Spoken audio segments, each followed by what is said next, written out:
Hello, everybody. Yep, there's a chill in the air. It's a little bit of rain earlier this week, and boy, oh boy, it definitely, the seasons are changing, and the playoffs continue to roll along. Welcome back to the round two edition of the Third and Leng podcast. I'm EDGYTIM. He's Matt Leng. Welcome back, everybody. Glad to have you here, Matt. And again, I love this time of year, but boy, weather-wise, I hate this time of year. Did you put your grass seed down? Oh, that stuff's down. We're all good, babe. We're all good. We got plenty of rain down here, so I just want to make sure you're all right. And by the way, no leaks in the roof or anything like that because we got a lot of rain down here. We've gotten a good amount here the last couple of days, and it's good to see that I could still get sunburn, even there you go. In the air. Wow. So yeah, that's a little like a painful air burn there. Not bad. No. Actually, it was worse. It was worse early in the week. So that's again covering two games and a lot of football. Covered 3 games over the weekend, which was a blast, and no sunblock at all because I'm obviously stupid. But you know that already if you've watched this podcast. But yeah, just a lot of fun, great time of year. But again, Matt, we talk about the weather early in the week. Had a nice weekend last weekend for the most part. And you look at the weather forecast, and I'm glad to say it's looking a lot better now than it did a week ago or early in the week, because early in the week it was not looking good, the projected forecast. But certainly in the, we'll call it again, I'm in the Joliet area to give you an idea where I'm pulling this from. But if you're looking at the advanced forecast, so up here they're calling Friday a high of 60, low down to 37, only an 8% chance of rain. And then Saturday, 57 a high, only 20% chance of rain. So I'll take it. Yeah, I think we're just, we're kind of avoiding some major stuff, but at the same time, I've been watching the Weather Channel and just kind of waiting and seeing like when the next big one's coming out. I think for around here, they might be calling for some snow showers at some time the next time there is precipitation, but it's not going to be anything that's going to stick. I know. But I will just tell you, I just have a feeling it's going to come out of nowhere and it's just going to hit us hard, but you never know. I know. Well, we're due. We know we're due. Yeah. We've been talking about it all season long. You know it's coming. So anyway, welcome everybody. Great to have you back on board. We are going to break everything down. We're going to talk about the upcoming 8-man playoffs. We're going to go through 4A through 1A. We'll recap round 1. We'll get into the round 2 matchups, and we'll do that for 4A through 1A. And then, of course, Matt has his ever popular and growing every day, his 4 quarters. So we definitely will get into that. But again, Matt, let's we're going to start an 8-man, and we'll go through the 8-man bracket. And again, so here we go. So we are now in the quarterfinal round in 8-man, and here is the bracket. So number 1 seed Pawnee 1 beat Metro East. They advanced. They will be at home Saturday, 4:00 kickoff. They will host St. Anne. St. Anne, again, a little bit of I guess not an upset if you're going by the seeds, but St. Anne able to get by St. Thomas more. So St. Anne will go on the road and play Pawnee at Pawnee Saturday, 4:00. Amboy, the number 4 seed, beats West Central, so Amboy advances. They will host the number 5 seed Martinsville. Martinsville able to beat Milford Cissna Park to advance. So again, Saturday, 2 p.m. at Amboy. Amboy hosting Martinsville. And then on the other side of the bracket, Polo, the 2 seed, beats Alden Hebron 58-20. So Polo, the 2 seed, advances. They will host West Carroll. West Carroll, the 7 seed, defeats Flanagan 20-17. So again, Saturday, Polo hosting West Carroll. And finally met the final of the last matchup of the quarterfinal round in 8-man football. Ridgewood, the 3 seed, they get a 46-14 win over South Fork. Ridgewood will host at Cambridge Milledgeville. Milledgeville, the 6th seed, gets a 52-0 win over South Beloit. So, Matt, that is the quarterfinal field in 8-man football. Thoughts? Well, I would just say, I think Amboy is really starting to flex their muscles. They're probably the team to beat, but tip your hat off to St. Anne. This is the first time they've ever gotten a football victory of any sort in the playoffs. And, it's been a long time since they've enjoyed this success, and congratulations to them. That was a hard-fought win over St. Thomas More. Yep. That North is going to be really interesting to see. I think Pawnee, that'll be interesting. I think it's Pawnee and Amboy are going to be meeting each other. And then, down in the South, I mean, it's going to be really kind of, you look at this. This is a miniature version of the NUIC. We've got Milledgeville and we got Polo. Yep. Teams from that neck of the woods that we just know over the years, and we'll talk about it in 1A coming up. The NUIC continues to just do what they do, and that's play great football from 1A, from 8-man to 1A to 2A. And Pat Elder's sitting down there in Cambridge just kind of waiting for Milledgeville to come down, and he's kind of told me it's going to be a very tough game. I mean, Milledgeville is very good defensively. They got great defensive ends. They have an excellent running back in Micah Tom Smith. He is a game changer at Milledgeville. And then I'll talk later on about Ridgewood and the Spartans and their running back, because they have a doozy at fullback, and I'll talk about him later. All right, so we'll get to that. In the meantime, we will go to the 1A bracket. So here is Class 1A results from the first round. Leroy defeats Aurora Christian 54-21 to advance. Rockford Lutheran wins 42-21 over Kewanee Wethersfield, basically Anawan Wethersfield Co-op.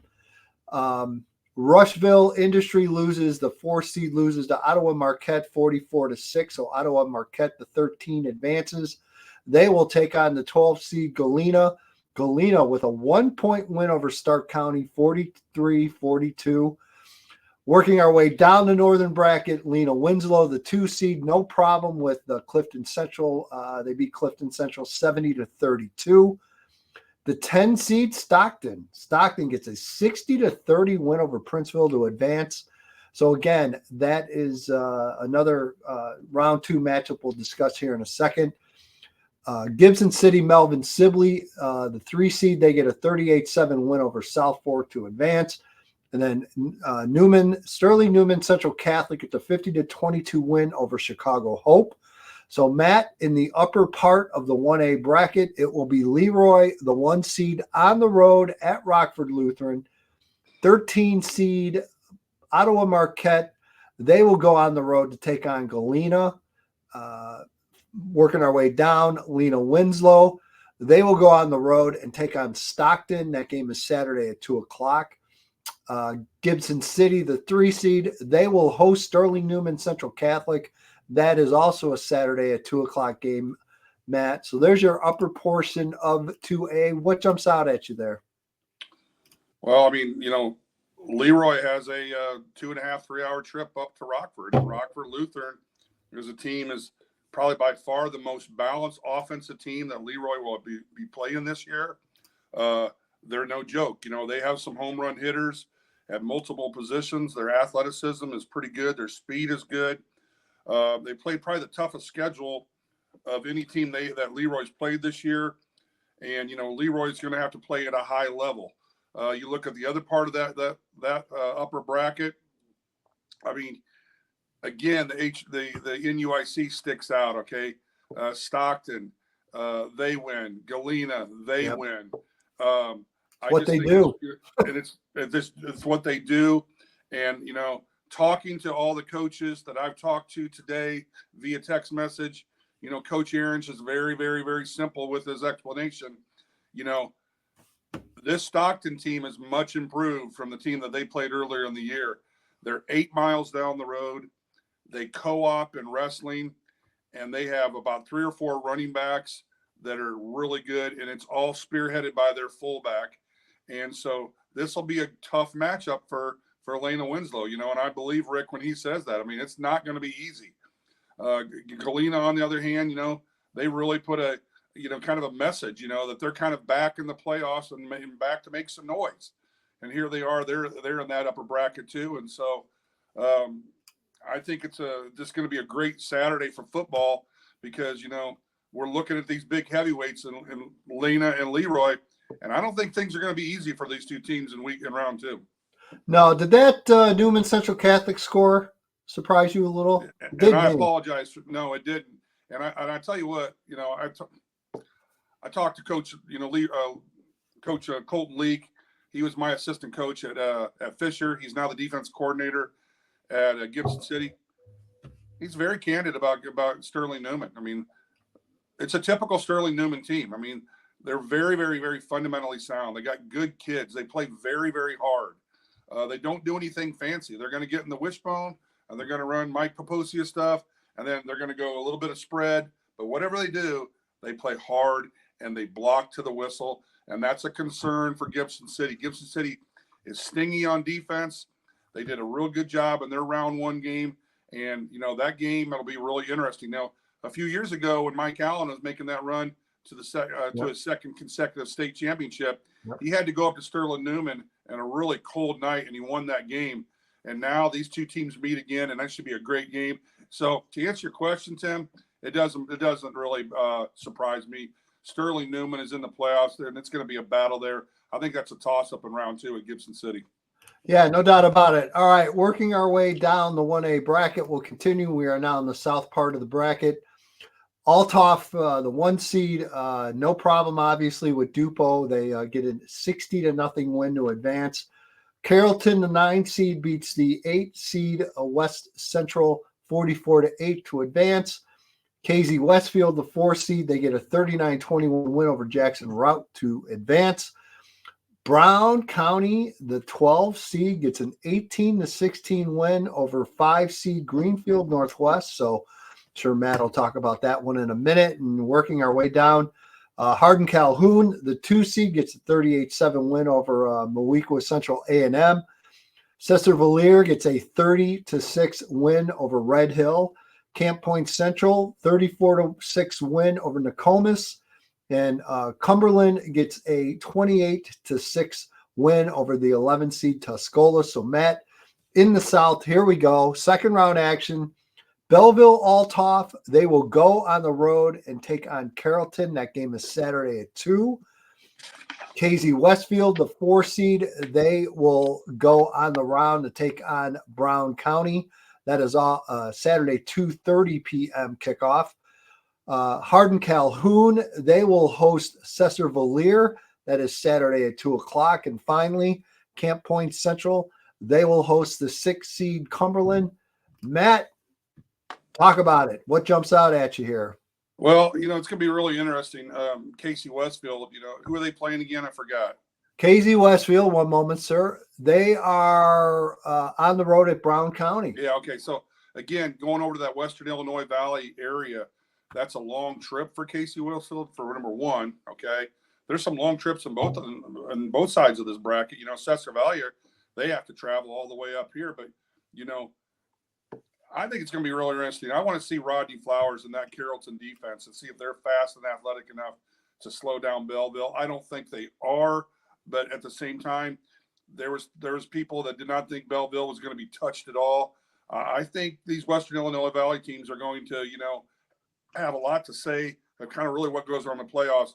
Casey Westfield's a very, very, very storied football tradition town. It'll be really interesting to see if they can stop the run of Brown County. Okay, I mean that's the bottom line right there. Cesar Valley, they like to run the ball too. It's just going to be really interesting to see what happens down there in that South with Camp Point, Hardin Calhoun. Someone's going to come out of there and be kind of a thorn in someone's side, and I'd be interested to see what it's going to be. Take a look at 1A. Is there a team or a matchup that maybe you might want to pay a little more attention to? Maybe a potential team lurking there that maybe can step up and bite the higher seed here a little bit. Who would that? I don't think there's any Stockton. doubt. I think Stockton is going to play with Lane on now. Maybe I'm wrong, but I'll tell you, I think the two teams that are going to have something to say, and I think it's the Gibson City Sterling Newman winner. Yeah. I think whoever wins that game, you're telling me right now Chad Augsburger is not licking his chops and saying, I want one more chance at Leroy. I mean, whether that game's in Gibson City or at Leroy, Yeah. that's 30 miles apart. I mean, Yeah. he's looking ahead a little bit. I would take one of those teams right there to be a sleeper in the North. In the South, I mean, Hardin Calhoun has a storied football tradition. You know, they've been the thorn in a lot of people's side. They beat Camp Point Central earlier the year. I remember watching them a few years ago when they went into Tuscola and beat Tuscola in the second round game on their way to a semifinal loss at Decatur St. Teresa. They play hard football. I mean, you get on the western side of the state, let's just call it how it is. We got some eroding populations. It's a little bit more hilly. It's a little bit more rugged. Kids are just a little bit tougher over there on that side. And it's going to be really interesting to see what happens, because as we get into 2A, we got a team over there that's really revving their engine. But good football on that western side of the state. I wouldn't be surprised if Hardin Calhoun is that team that kind of maybe surprises everybody. Said the kid who was born and raised in the western part of the state. We always want to add that in as well. A little bit tougher, huh? We'll see.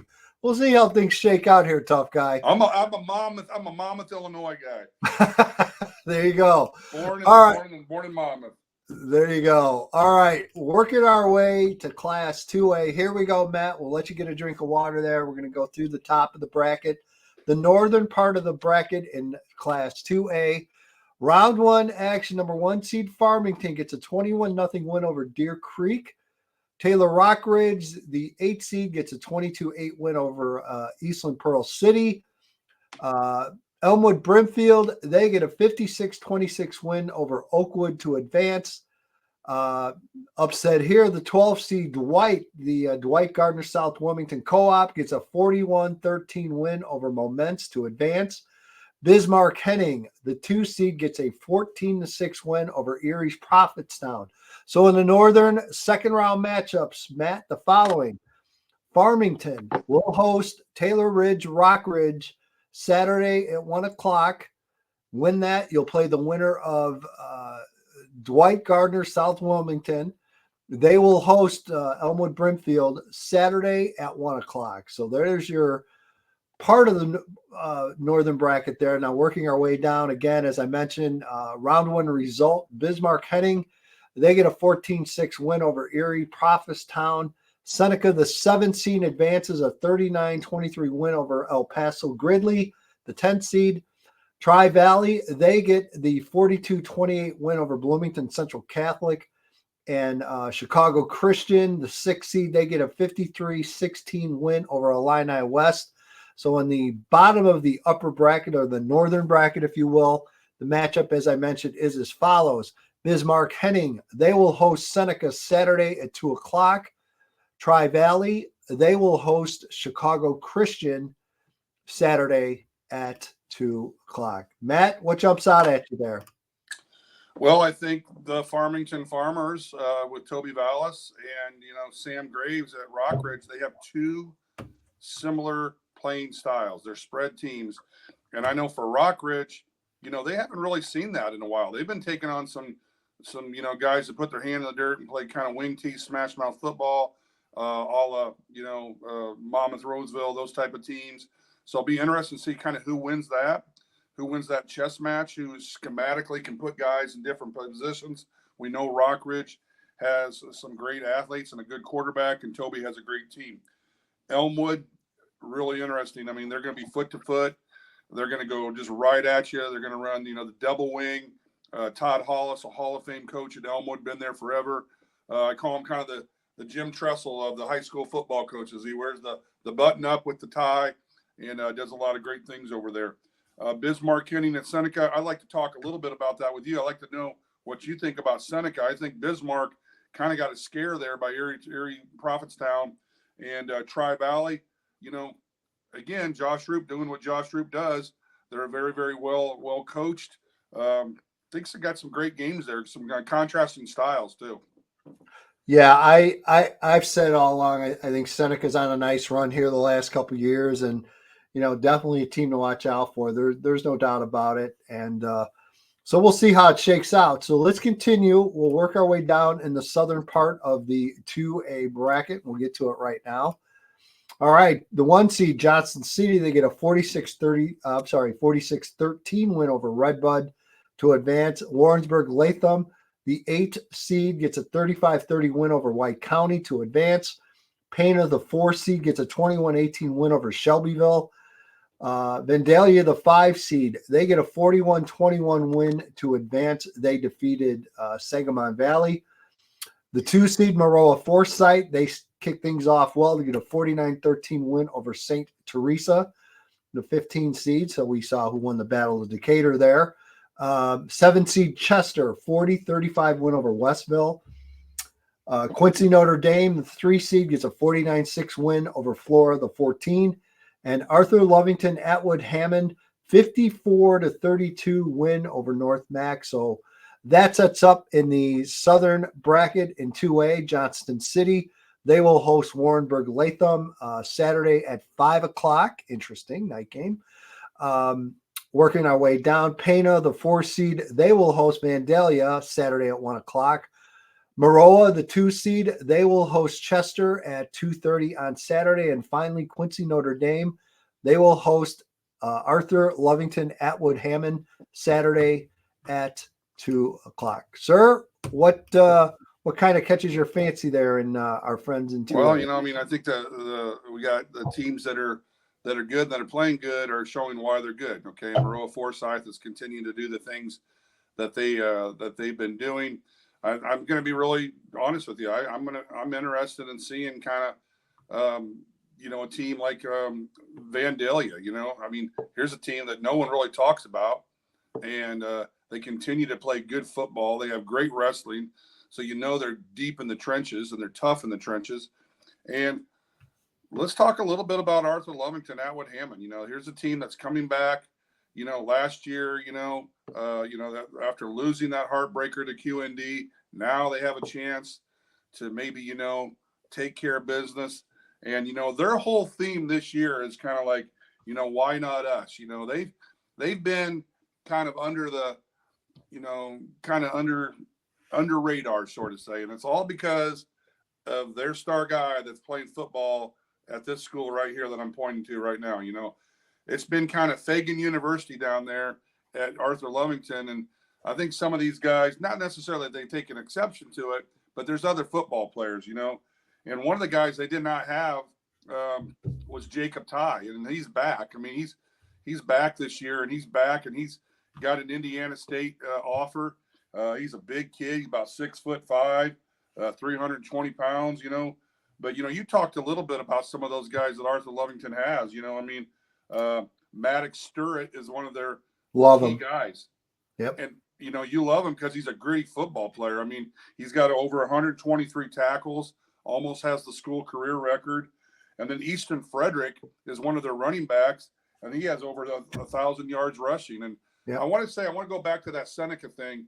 Seneca, if they are to win that game and beat Bismarck, they're going to have to stop Evan Parrish. Evan Parrish has over 1,500 yards, 21 touchdowns for Bismarck Henning and Coach Dodd. And I just like to send a thanks to my friend Pete Powell over there in Vermilion County for giving me that information. But top to bottom in 2A, you got some good teams, because we don't talk about Josh Root very much, and he's one of the best coaches in the state of Illinois, and yep. I'm sure he's got something to say about what's going to happen.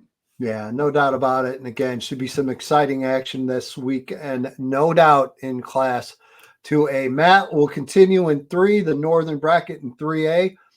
Byron, the 1 seed, 57-20 win over Prairie Central to advance. And gee, I wonder who they're going to play. Yep, it's going to be Montini Catholic. They get a 49-0 win over North Lawndale. We'll talk about that second round matchup momentarily. Princeton, the 4 seed, 40-8 win over Oregon, so they advance. They will take on Chicago King. The Jaguars get a 40-8 win over Chicago Marshall to advance. Working our way down, Wilmington, the 2 seed, gets a 42-7 win over Stillman Valley. Eureka, the 7 seed, they get a 29-22 win over Peatone. Working our way again, continuing down the northern bracket, Dupec, bombs away for Dupec, 66-0 win. You think, Matt, that might have been a message? 66-0 win over Genoa Kingston to advance. And finally, the 11 seed Paxton Buckley Loda, Matt. I think we talked about them last week. They get a big win, 22-20 win over Monmouth Roseville. So again, the matchups are the following in second round in the northern part of 3A. Byron will go on the road and take on Montini in Lombard, 1 o'clock Saturday. Princeton will go on the road and play at lovely Gately Stadium to take on Chicago King. That is a 3:30 kickoff at Gately. It's Gately, probably more about 4:15, 4:30, but that's for another day. I'll explain that story to you. Wilmington, they are at home. They will host Eureka, a Saturday 5 p.m. kickoff. And finally, Dupac, the 3 seed, on the road, taking on Paxton Buckley Loda. That game is a Saturday 2 o'clock kickoff. And Matt, well, the one matchup we had a pretty good feeling we were going to see. We're going to see.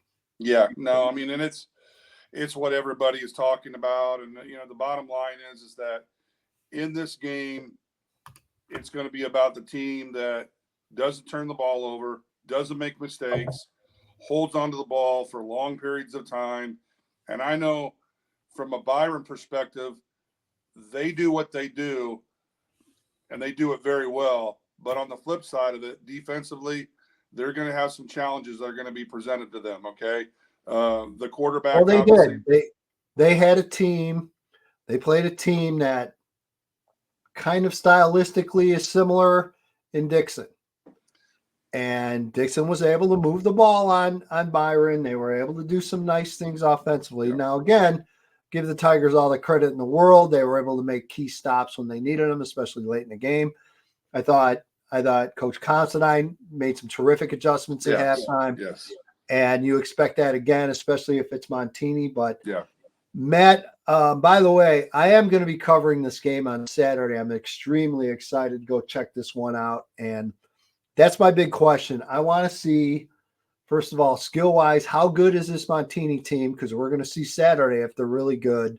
And if they are, how much trouble that gives Byron. And could that be another real tight game like we saw the last time? Well, like what I was going to say is that I think you ask any defensive coordinator, they don't have any problems, matching up skill-wise, like, X's and O's. Like Coach Considine goes into halftime, makes some adjustments.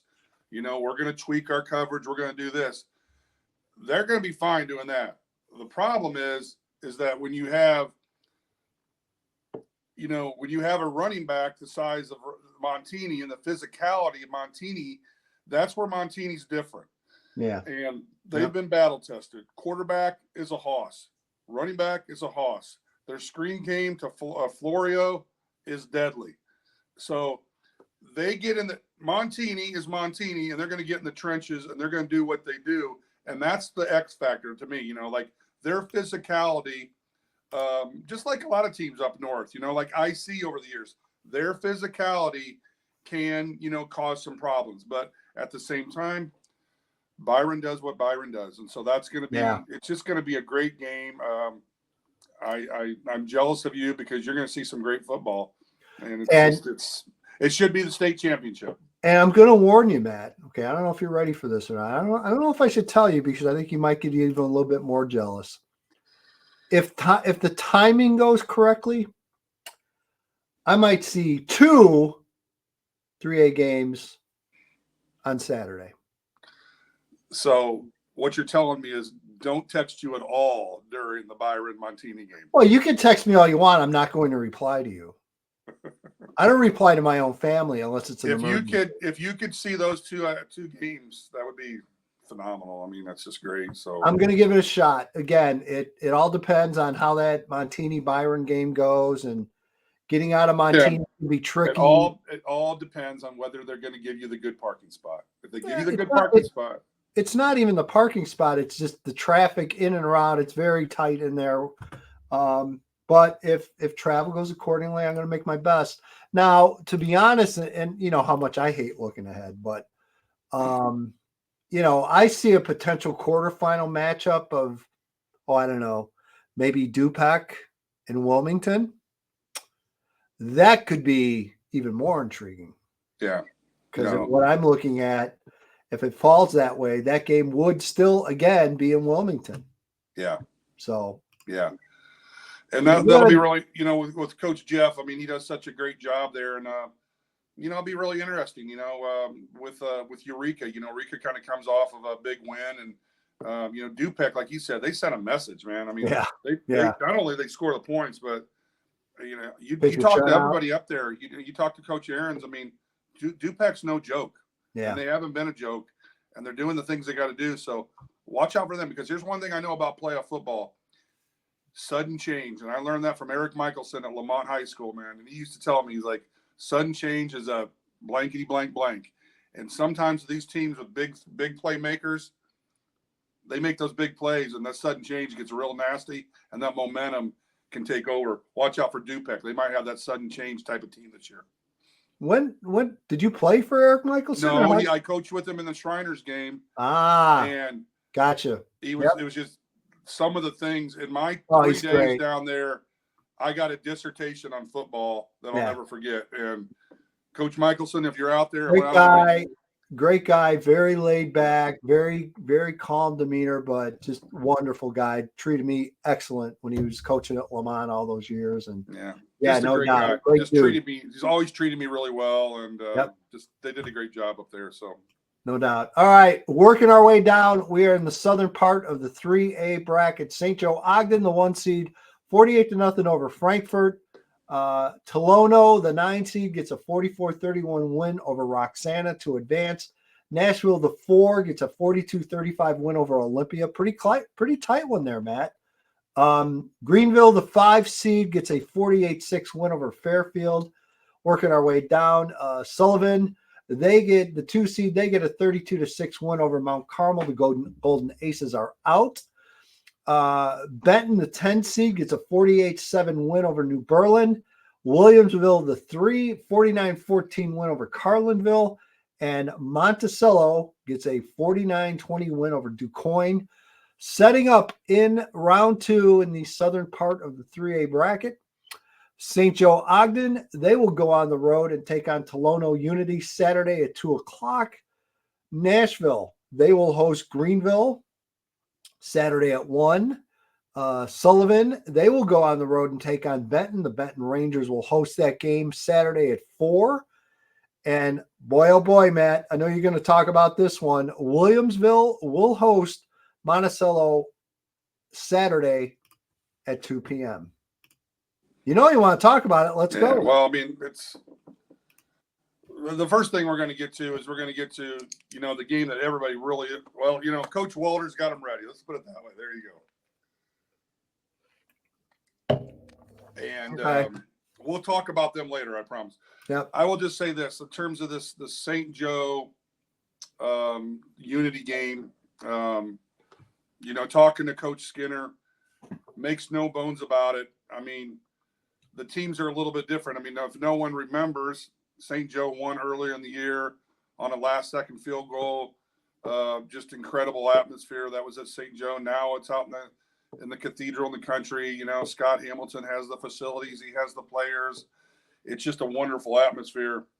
Talking to Coach Skinner, in terms of what they have to do, they have to stop number 35, Richardson. He's the running back. Yep. He's very good in the screen game.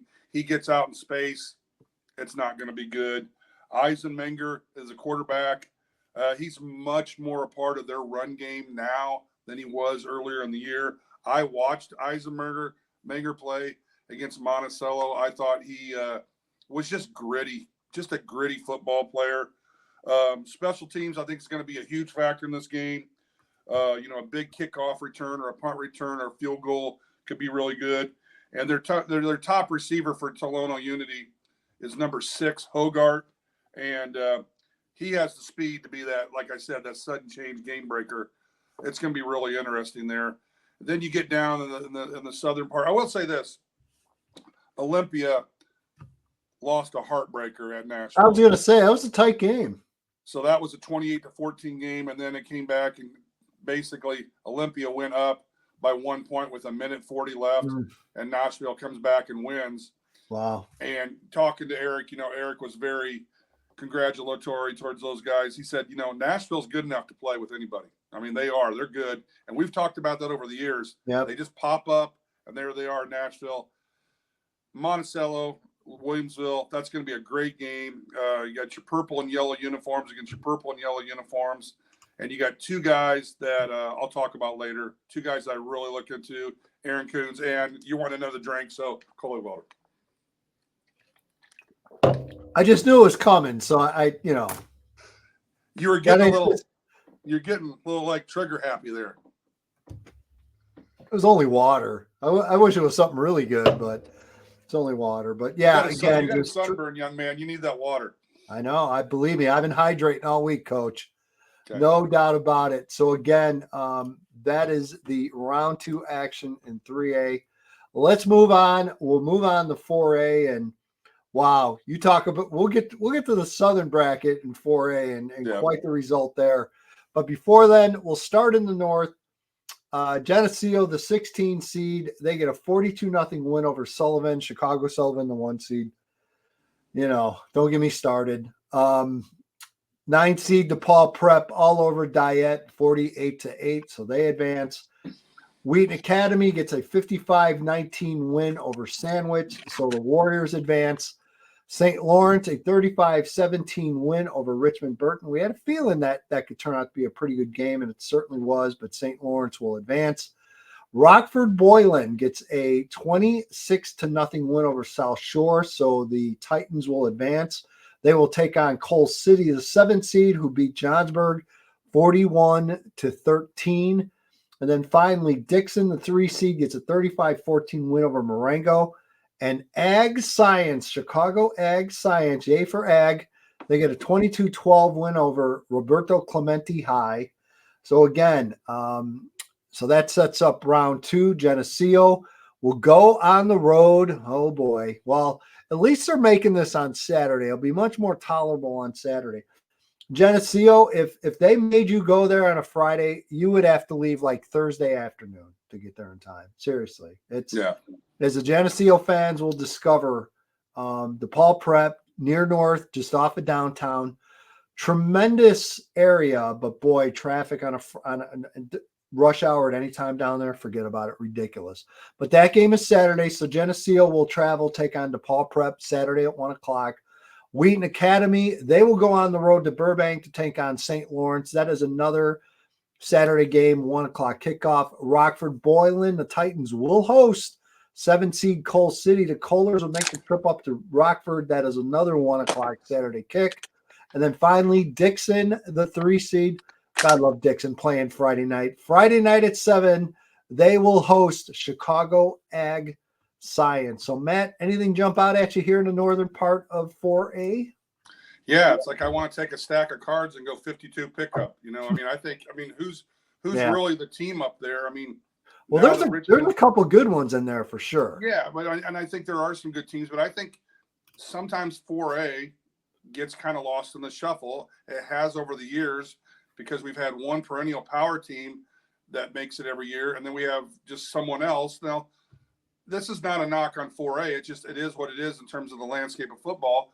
You got your legendary schools in Boylan and Geneseo. They'll have tough matchups in round 2. I assume they're both going to have a chance to win those games. Dixon right now might be the favorite to come out of there, but St. Lawrence is awfully good.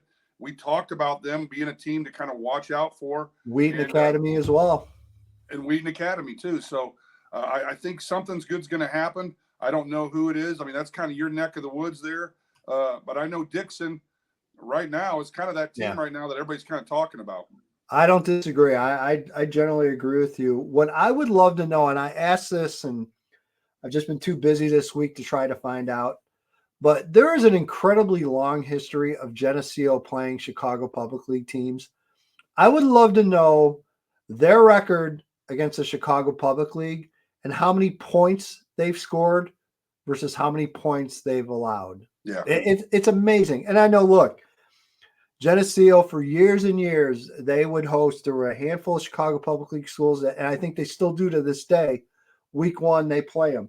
And it's great. It's a great experience. The Geneseo kids every other year get to make the trip down to Chicago, go see a totally different area.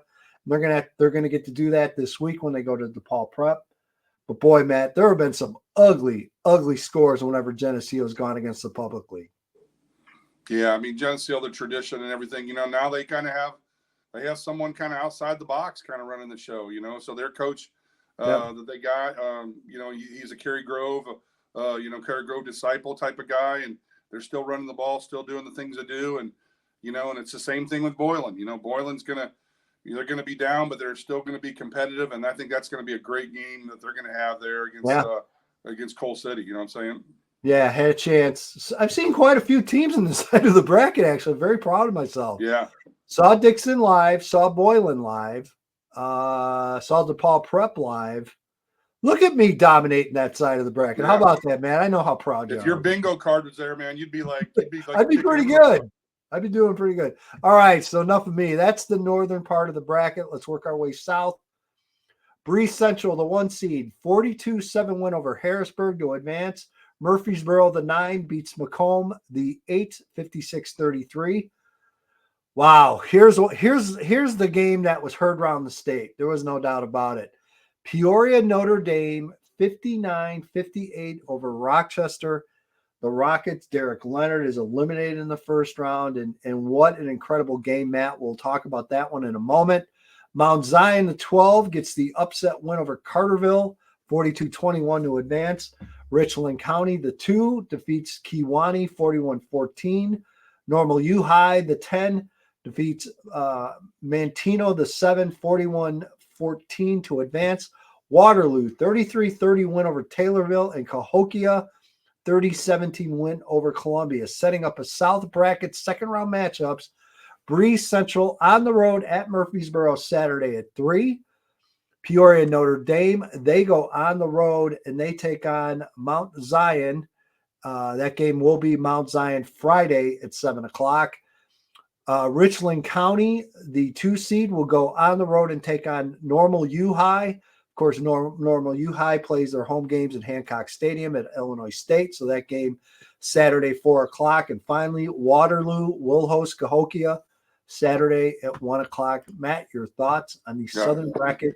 I'll try not to ramble too much because there's a lot of storylines here. I mean, Normal U High is still that team that I think is going to maybe shock everybody and win another game, maybe 2. I don't know. They're going to be playing after an Illinois State game. I talked to Lance Tinsley, defensive line coach for U High, and I just asked him, I go, what makes the chemistry? What makes the cohesiveness? It's 4-year guys that have been there forever at Normal U High, and they've done all the things. But let's just talk about what we want to talk about. Yeah. And I don't think anybody saw it coming. No. But Peoria, Notre Dame, they run the wing tee. I will just say this. Saw them 2 years ago live. Saw what they could do. Physical team. As you mentioned, they run the wing tee. Yep. Well-coached program. And that anything can happen, Matt. Anytime I've seen Derek Leonard's team have a little bit of trouble, it's always been against a Geneseo, Richmond Burton type of team. So in this situation, It just happened what it happened. And in that situation, PND, very well coached. They run the wing tee to just absolute excellence. A lot of fakes, a lot of, of hiding the ball. They're running back. Jack Hanley is an absolute beast. They're just very, very good. And, they were excited. They went down there and they blocked the extra point field goal in overtime. And then it was done. They were going to score. They're going to go for 2, and just get or go for the extra point and get it. And they did. And they just did what they did, and I mean, it's, talking to Coach Etherton, I feel bad because I didn't really mention Mount Zion. And I think Mount Zion's been kind of just lost and forgotten about. And I think we forget because we talked about sudden change here about 20 minutes ago. If there is a team that has some players, Mount Zion has them. And explosiveness. And big-time players make big-time plays in big-time games. Now, Pat will tell you they're going to have their hands full with P&D. But I'm going to tell you right now, Pat's got a wide receiver. He's got the best tight end, one of the best tight end recruits in the country. Yep.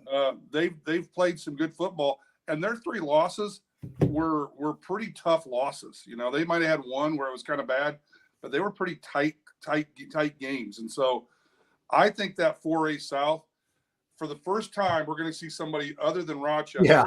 Yeah. And I would say it's probably a toss-up. Breeze Central and Bryan Short is probably the team to beat, but don't count out Mount Zion and watch out for Normal U High. There's a lot of neat storylines.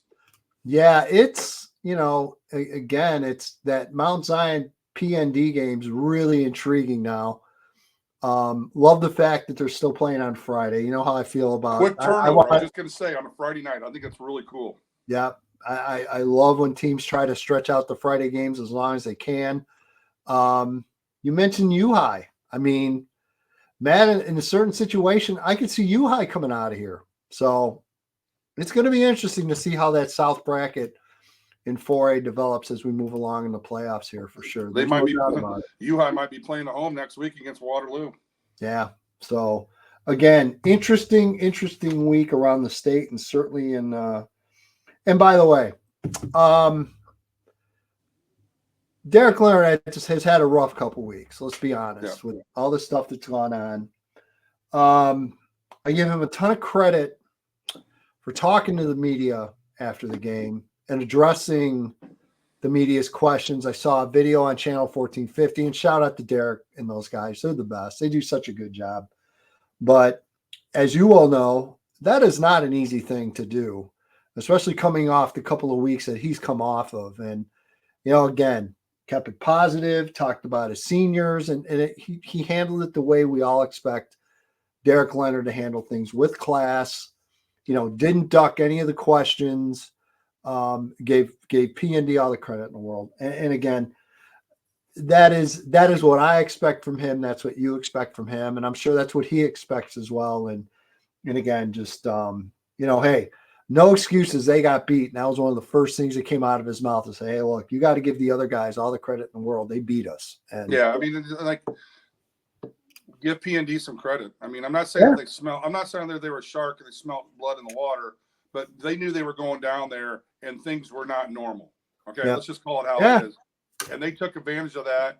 And I'm sure the PND coaching staff told those players, like, hey, we're playing with house money, man. We have nothing to lose. And you play like your hair's on fire. And that's exactly what they did. And I don't want to talk about anything that happened at Rochester or supposedly happened, whatever. But I will just say, I want to echo your thoughts. The Leonard family is an amazing family, and they're great people. So, and you mentioned that they smell blood in the water and all the stuff that happened at Rochester last week. I've seen it gone the other way as well, where I've seen a team that's been involved in that stuff come out and absolutely blow the doors off the team that they're playing on the field, because you got a week's worth of frustrations you want to get out. So I've seen it work both ways. Well, listen, I'm not laughing the fact that Rochester lost, but they still scored 50 points. Oh, I know. Exactly. So, yep. It happens. It is what it is. It is what it is. And so far in the playoffs, I would say that's probably one of the top 2 or 3 stories. Yeah, no doubt about it. So again, just thought, obviously we had to talk about it. It's such a huge storyline. All right. Well, it's that time. It's 4 quarters and overtime. You ready? Yes, you ready for overtime? I'm ready. Are you in shape? Are you in shape? Ready? Are you in shape and ready for overtime? I'm ready. What happened to the Pepsi bottle, by the way? Did you break it? Okay, just checking. Do you want it right there? No, put it back. No, it's no. Get out of the way. I was just teasing. All right, so you ready? I'm ready. All right, 4 quarters and overtime. The theme this week: coaches talk, coach speak. Number 1, it's a numbers game. Matt Leng, the dance floor is yours. Yeah, well, it's coach talk and coach speak. I mean, everybody's going to talk the talk and walk the walk and try to sound smart like I try to, which I don't know if I'm accomplishing anything, but it is a numbers game. And then the bottom line is, I want to talk about some guys with great numbers. Bo Zalesnik, Coach BJ's son, he has over 142 carries for over 1,300 yards, 20 touchdowns, a whopping 4 out of 8 as a quarterback for 137 yards and 4 touchdowns. But Bo knows football, and they're really good. And it's going to be interesting to see if that train can stay on the tracks. Down at Arthur Lovington, we talked about this. You know, Easton Frederick over 1,000 yards. Maddox Sterrett has over 123 tackles. Going to the 8-man league, Roy Sandberg at Ridgewood has over 1,000 yards of rushing, over 20 touchdowns. That's Pat Elder's bell cow. If you know anything about Pat over the years, if he has a good fullback, he's going to run the ball and he's going to make things happen. And then I don't want to forget about the guys down south, okay, Breeze Central, Brian Short. If this is a year that Breeze Central is going to do it, this is the year they're going to do it, okay? Carter Dyan, wide receiver, has 37 catches for over 900 yards, 7 touchdowns. Griffin Becker, 37 catches, 800 yards, 14 touchdowns. And then Preston Baker is their quarterback, and he's thrown for over 2,000 yards and a volunteer fireman. Yeah, and a volunteer fireman. Okay. So, I mean, numbers, it's a numbers game, and numbers don't lie. And some of those teams and some of those players, they need to be acknowledged. Well, you just have, my man. So, moving on. Number 2, rematch ready. Well, I mean, if you look up and down the 1A through 4A, I mean, this is fun part of the game. This is fun part of the year. I mean, we got some great rematches. Rematch ready. Who's going to be ready to get this done? Arthur Lovington, Atwood Hammond. They're going to QND.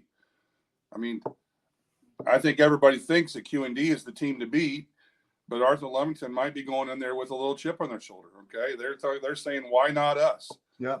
They feel like if they carry the ball out and tackle well and do the things, that they're going to have a shot in the fourth quarter. Ever since their loss to Sullivan in week 9, you know, they've kind of regrouped, and so look out for that rematch. Stockton, Elena, I think it's going to be a great game. You know, these teams that are playing in that NUIC, they just get battle tested. They get so much stronger and better from the competition they're playing. Stockton will be ready for Lena. I'm not saying it's going to be an upset. I'm saying I think it's going to be a good game. And Unity, St. Joe, I mean, 2-story programs down here. The late, great Dick Duvall and now Scott Hamilton. We don't know whether this is Scott's last year or he's going to try to grind it out a couple more. But I can tell you right now, there'll be about 4,000 people out there in the country in the cathedral. And it's going to be a great, great, great atmosphere. So that's rematch ready. Well, and again, talking rematches, I can't help but think about Byron and Montini rematch from last year. I'm sorry. Yeah. It's a great one. Yeah. I mean, okay, so I'm here. I got you. Really pick me up. I got you. That's how teammates do it, okay? When you miss, I pick up. Tip your hat. So, all right. So that takes care of number 2. Number 3, 3 yards in a cloud of dust, and we need to change this a little bit, okay? Okay. How much dust is there around here anymore? After this week, not much. 3 yards in a clump of mud, my man. 3 yards in a cloud of rubber tires. Of rubber pellets. Rubber pellets. You can ask my wife. I bring them home every weekend. There you go. And anyone that covers games or is coaching or is playing and playing on turf totally understands what I'm talking about. Well, the first thing when I think of 3 yards in a cloud of dust is that game between Montini and Byron. I mean, you talk about physical football, and once again, Byron is going into enemy territory, and once again, even though they have been in the state championship game, and won their share and lost their share, they're probably still a little bit of an underdog going into this game, to be quite honest. And it's going to come down to who can stop the other person from doing what they want to do. I think it's going to be a great game. I'm so happy you're going. Mount Zion, can they stop QND? Well, PND, Peoria Notre Dame, will that magical run continue with that wing tee? I can tell you one thing, it gets cold out, it gets windy. Running River never freezes. Yeah. It never freezes, and it never goes dry. If you can run the ball, you're going to win the game. Seneca, watch out for them. Can they stop Bismarck Henning and Evan Parrish? I talked about that earlier. And Camp Point Central, kind of floating down there. And I also just add this, Belleville Altoff, run the ball with their big hoss. What's going to happen? We have 2 colliding forces going to meet in the semifinals again. Well, 3 yards in a cloud of dust. I think it's yet to be determined. Deidre Hill is a man. I don't know if you've watched No. this video. He's a He big, is he's a unbelievable. big boy football. I mean, he is a big dude that can run, Yep. and you are not bringing him down. It's going to take a couple kids to bring him down when he gets ahead of Oh, steam. yeah. No doubt about it. All right, we are moving on. 4th down, bright minds think alike. Well, they're certainly not on this show right now, but Matt, explain. Well, I would just say, to all the football fans out there, there's been 2 teams that have beaten Byron in the state championship over the last how many years we've had this, where Byron's been going. Yep. One's in Monticello and one's in Williamsville, and they're meeting together in Williamsville. And I can tell you right now, they are both incredible football minds. They're both math teachers. I've always said math teachers probably make the best football coaches. They're both interesting in the fact that Coley's more of an offensive guy, although I will say that his attention to defense is groundbreaking. And Aaron Coons is more of a defensive guy. And so they feed off of one another. They're good friends. They do some stuff that are very similar in their football programs. They have a book club where they usually give the players a book to read, to kind of analyze. So philosophy-wise, they have shared ideas. They're great minds. I think it's just going to be a really neat football game, and I'm looking forward to it because it's going to be a chess match. And, Monticello has their depth.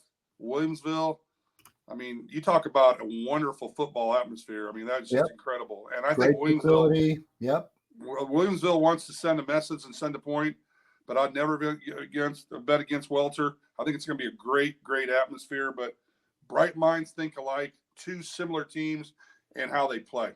And then finally, overtime, Matt. Game 11, got to get 5 to get 6 for a chance at 7. Look at you with your clever wordplay. I know, isn't that neat? Well, if you're going to get in the playoffs, we had some teams that had to get 5 wins. And let's look at this list of teams. They got 5, and they go in the playoffs, and they get a win, and now they're 6-4, and now they have a chance to get that 7th win after 11 games of football. And let's just look at these story programs, okay? Ottawa, Marquette, Coach Jopes, Galena, Geneseo, Peoria, Notre Dame, Mount Sterling, and Rockford Boylan. I think that speaks for itself right there, okay?